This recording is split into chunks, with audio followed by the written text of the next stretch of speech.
رو دو تا ارز مختلف، لایت کوین و نات کوین، میریم با هم. از اول امروز صبح تا الان که ساعت 6 بعد از ظهره ببینیم چند تا ترید بهمون دادن. با استراتژی تایم فریم 3 دقیقه تسلا و تایم فریم 1 دقیقه تسلا بررسیشون میکنیم. همه تریداش هم نمیخواد بگیریم، همینجوری یه چشمی نگاه میکنیم چون خیلی تعداد تریدش زیاده. بگیم اگه دو تا ارزو امروز از اول صبح تا الان نشسته بودی پای چارت، چقدرشو میتونستی بگیری؟ من از 12 شب حساب میکنم، ولی شما خودت ببین، دوست داری 1/3 بگیر، دوست داری 1/10 بگیر، بازم زیاده. برو بریم شروع بکنیم. اول پی دی اف آموزشی رو باز میکنم برات، تایم فریم 3 دقیقه طبق پی دی اف آموزشی میریم با هم تنظیم میکنیم. 4 تا لایت کوین و نات کوین رو میخوایم بریم. من ربات ها رو از صفحه حذف میکنم رو جفتش و بعد میایم تنظیم میکنیم. رو لایت کوین میخوام 3 دقیقه برم، رو نات کوین 1 دقیقه. فرق نمیکنه، رو هر کدوم یا هر ارز دیگه خاصی چک بکنین. دو تا ارز رو من انتخاب کردم که حالا هم یه دونه شت کوین توش داشته باشه، هم یه کوین درست درمون. خیلی فرقی نمیکنه. واسه فارکسی هم همینه ها. تایم فریم 3 دقیقه لایت کوین. پی دی اف آموزشی 3 دقیقه بهم چی میگه؟ میگه آقا اچ ام ای بنداز رو صفحه، ربات تسلا رو بنداز رو صفحه، یه صرافی کارمز پایین هم داشته باش. میگم باش. میام اینجا ربات تسلا رو سرچ میکنم. حالا شما تو قسمت اینوایت اونلی اومده ربات تسلا، اگه نیومده که تو گوگل سرچ کن ربات ترید تسلا، لینک اول میتونی بخریش و به چارت اضافه میشه. این ربات ترید تسلا. این HMA کلیک میکنی، هیول مووینگ اوریج روش میزنی، برات میاد رو تنظیمات. طبق تنظیماتی که اینجا برات نوشتم 55 و 1 ساعت میذاری. 55 و 1 ساعت. این برای تایم فریم 3 دقیقه است. رنگشو خوشم نمیاد آبیه، میام تو قسمت استایل رنگش هم میکنم زرد یه خورده زخیم. این از تنظیمات لایت کوین. کندل هم که هیکنشی هست، کندل عادی نیست که نویز بازار کمتر شه. از اول امروز بخوایم بگیریم، امروز 13 جولای، از اینجا میشه از اینجا تا اینجا، درسته؟ یعنی ظرف همین 6 ساعت ببینیم این تریدایی که بهم داده چی بوده و چه میشه باش کرد. میام رو نات کوین. نات کوین تایم فریم 1 دقیقه میخوام ترید بکنم. جفت پی دی اف آموزشی ها رو بهت گفتم، شماره تماس برات گذاشتم تو کپشن، به تلگرامشون پیام میدی یا بهشون زنگ میزنی میگی من پی دی اف های ربات تسلا رو میخوام، بچه‌ها برات میفرستن همینا رو. تایم فریم 1 دقیقه. اینجا هم اچ ام ای میخوای، تریدینگ ویو میخوای، همه چی اینا همونه، فقط تنظیماتش 55ش باز اینا همون. تایم فریم رو میذاری 15، یعنی اگه 3 دقیقه داری ترید میکنی تایم فریم رو میذاری 1 ساعت، اگه 1 دقیقه داری ترید میکنی تایم فریم رو میذاری 15 دقیقه. اوکی.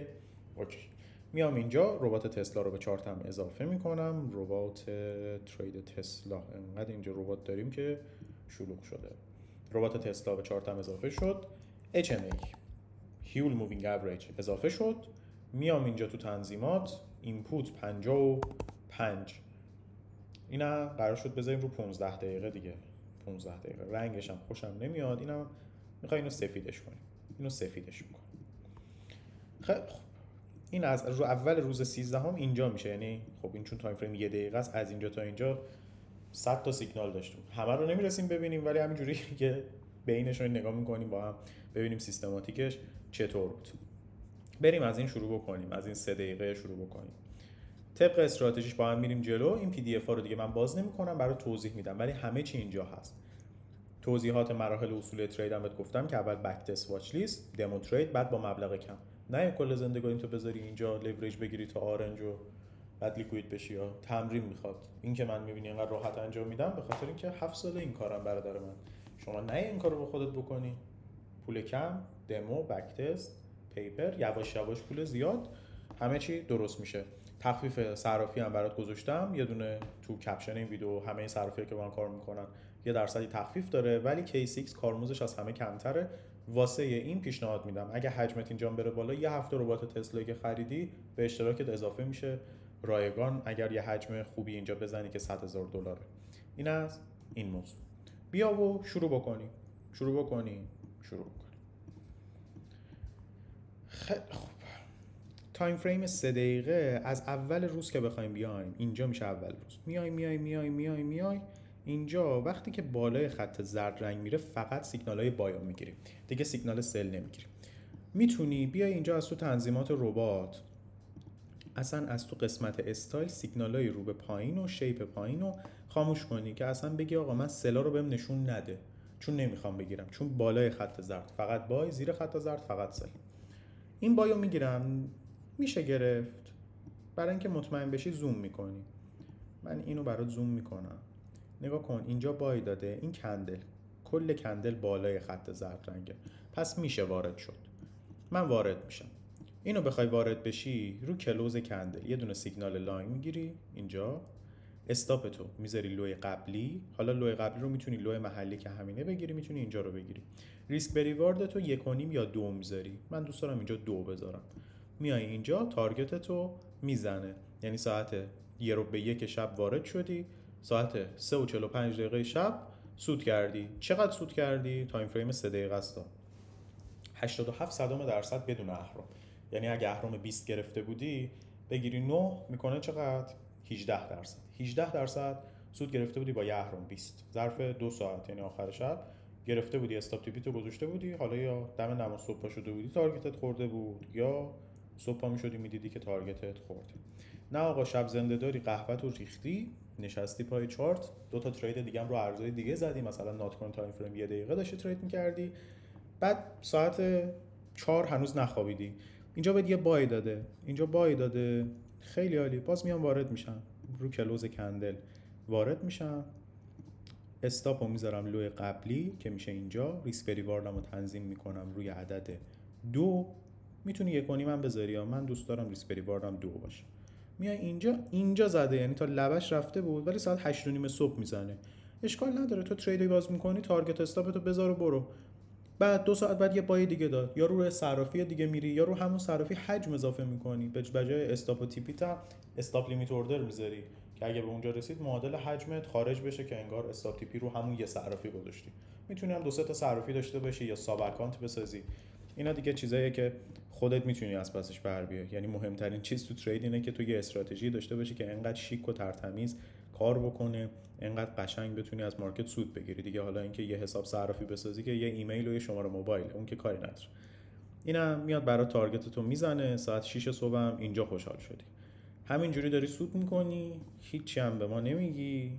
یه دونه بای دیگه هم اینجا بهت میده، استاپو میذاری لوی قبلی، ریسک بریوارد تنظیم میکنی روی عدد 2. میاد اینجا و تارگت تو میزنه. اینجا که تارگت تو میزنه ساعت چنده؟ ساعت 8:30 صبح شد. ساعت 8:30 صبح همین تارگتت خورد، همین تارگتت خورد، همه تارگتات خورد، یه شیرینی هم به ما ندادی. یه بای دیگه اینجا بهت میده. این بای هم میای وارد میشی، ساعت چنده؟ ساعت 7:42 صبح، اصلا هم نمیخوای بخوابی. استاپ تو گذاشتی این لوی قبلی، درسته؟ ریسک بریوارد رو تنظیم کردی روی عدد 2. 2 تا کندل میگذره، میاد اینجا استاپتو میزنه، استاپتو میزنه، از همونجا میره بالا. فدای یه تار موت برادر ما، انقدر سود کردی. استاپ هم جزئی از مارکته. اگه میخوای استاپ نخوری میتونی بری کار لطیف‌تری انجام بدی، میتونی بری مربی ورزش شی، میتونی بری کارمند بانک شی، میتونی بری تعمیرکار ماشین شی، هر کدوم از شغلای دیگر داشته باشی. استاپ نمیخوری، استاپ جزء کار ماست. اوکی؟ میخوای شنا کنی خیس میشی. اما درسته همه این تارگت ها رو خوردی، به ما هیچی نگفتی، شیرینی ندادی، ولی استاپ که میخوری میای به ما فوش میدی. اشکال نداره، فوش بده. میای جلوتر، اینجا ساعت 11:57 بهت یه بای داده، هنوزم نخوابیدی دیگه، همه رو میخوای بگیری. اشکال نداره، بگیر. اینجا میای 11:57 بایو میزنی. البته اینجا که استاپ خورده بودی، بعدش 8:30 صبح اومدی 3-4 تا تارگت خوردی، اون قبلی ها اخلاقت بهتر شده. اما اینجا میای دوباره تنظیم میکنی، استاپتو میذاری لوی قبلی اینجا، ریسک بریواردتو میذاری روی عدد 2. میاد و استاپتو میزنه، میگه ای بابا دوباره به ما فوش میدی، دوباره استاپت خورد. اشکال نداره، 2 تا استاپ خورده دیگه، فدا سرت. اینجا میاد بهت بای میده. اینو نباید وارد چی. چرا نباید وارد چی؟ چون اگه طبق پی دی اف آموزشی که بنده به شما دادم توجه میفرمودی، میدیدی که من گفتم اگر داری سل میگیری، سلا باید حتما پایینتر باشه، سل بالاتر نمیگیری. اگه هم داری بای میگیری، بایا باید بالاتر باشه. اگه یه بای پایینتر از بای قبلی بود نمیگیری. مثل اینجا الان این بایا همه بالاتر از بای قبلیه، ولی این بایا پایینتر از بای قبلیشه، اینو نمیگیری. این اصلا سیگنال معتبری نیست. خوب بوده که بوده، مال خودش، طبق استراتژی ما اینو نمیگیری. بعدیش بای داده، اینجا بای بوده، این بای داده، اینجا بای بوده، یعنی کلوز کندل رو میگیری، خود لیبل مهم نیست. اینجا رو نکن، این بای داده اینجا بوده، این بای داده اینجا بوده، خب این بالاتره، اینو میگیری، اشکال نداره، ولی اینو نمیگیری. رو کلوز کندلش میای وارد میشی، استاپ تو میتونی لوی قبلی بذاری. من تو ویدیوهای آموزشیش گفتم، ویدیوهای آموزشی که تو کپشن همین ویدیو هم لینکش هست، سرچ بکنی ربات ترید تسلا برات میاد. اونجا اومدم توضیح دادم که روش‌های استاپ گذاری، کل این ویدیوهایی که اینجا می‌بینی روش‌های استاپ گذاریش دو مدل. یه مدل از روش استاپ گذاری اینه که بذاری روی این خطه اگه خیلی فاصله داشته باشه خط خاکستریه، این خط محکمیه، میتونی قبلش بذاری، میتونی روی این خطه بذاری. این خطه الان حرفه‌ای‌تره برای کار ما. تو ویدیو آموزشیش ببینی توضیحات بیشتر رو بهت دادم. این هم رو ریسک ریوارد 2 میذاری. ساعت چنده؟ ساعت 3 بعد از ظهر بوده. اینجا بوده. الان هم 90% تو سودی، یعنی 2% بوده. اهرم 20 هم گرفتی 40%. اینم یه 10 دقیقه یه رو دیگه تارگت تو زده و بریم ببینیم نتیجه چی بود. از اول صبح تا حالا ترید کردی، یه دونه تارگت خوردی، یه استاپ، دو تا استاپ، دو تا تارگت، سه تا تارگت، چهار تا تارگت، 5 تا تارگت. 5 تا تارگت خوردی، دو تا استاپ. ولی هر تارگتی که خوردی ریسک ریوارد 2 بود. یعنی یه دونه از سودات معادل 2 تا از ضررات رفت. یه سوده با 2 تا از ضررت میره. پس ما مثلا این سودو با این 2 تا ضرر میگیریم، با اینکه این سود خیلی بزرگتره ولی فدا سره. 4 تا سود، 4 تا میانگین 20% هم گرفته باشی 80 تا. درسته؟ این فقط روی یه ارز یه تایم فریم بود. من چند تا رو تایم فریم 1 دقیقه بهت نشون بدم. تنها تفاوتی که تایم فریم 1 دقیقه داره اینه که تنظیمات HMAش فرق داره. بقیه چیزاش همونه. تسلا که اتوماتیک خودش تنظیم میشه، مثلا احتیاج نیست شما کاری بکنی. فقط این تایم فریمش 15 دقیقه است که ما اینو گذاشتیم رو 15 دقیقه.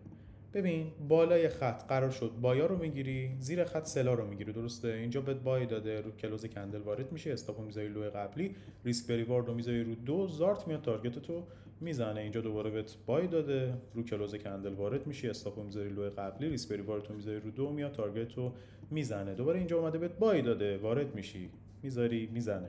همینجوری. خب این حالا تایم فریم 1 دقیقه است. خیلی سریعتر. او این استاپ میخوردی، فدا سرت که استاپ میخوردی، اشکال نداره، استاپ مال مرد، اینا استاپ خوردی. بعدیشو میگیری، این بایه رو نمیگیری چون این بایه پایینتر از این بایه.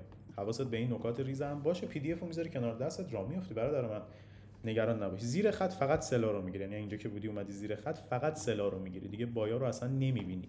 اینجا سل داده، میذاری این بالا، ریسک ریوارد 1.5 تا 2 میذاری، زارت میاد تارگتتون میزنه. اینجا بهت سل داده، وارد میشی، استاپتون میذاری های قبلیش، ریسک ریواردتون میذاری روی 2، میاد و تارگتتون میزنه. اینجا بهت سل داده، وارد میشی، استاپتون میذاری های قبلیش، اومده بهت ریسک ریوارد 2 رو داده یا نداده، میاد استاپ میخوری، فدای یه تار موت، فدای سرت. اینجا این سله رو میگیری یا نه؟ با اینکه خوبم بودا ولی این سله بالاتر از اینه. سلا باید پایینتر باشن، نامعتبر. اینو میگیری یا نه؟ نامعتبر، بالاتره.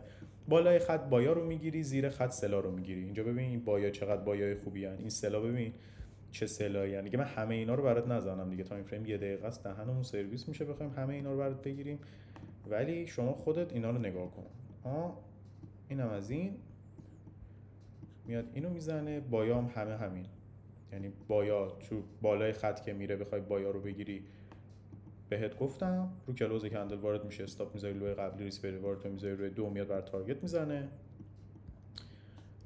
از اون سمتم زیر خطم سلا. خودت یه بک تستی بگیر رو هر ارزی دوست داری. این فقط 2 تا ارز از صبح تا الان. تعداد اپورتونتی، تعداد موقعیت تو مارکت بی‌نهایت. اینا رو فقط باید استفاده بکن. کپشن ویدیو رو ببین، هم لینک ربات تسلا رو گذاشتم، هم تو گوگل سرچ بکنی ربات ترید تسلا برات میاد، میتونی اشتراکشو بگیری، به 4 تا اضافه میشه.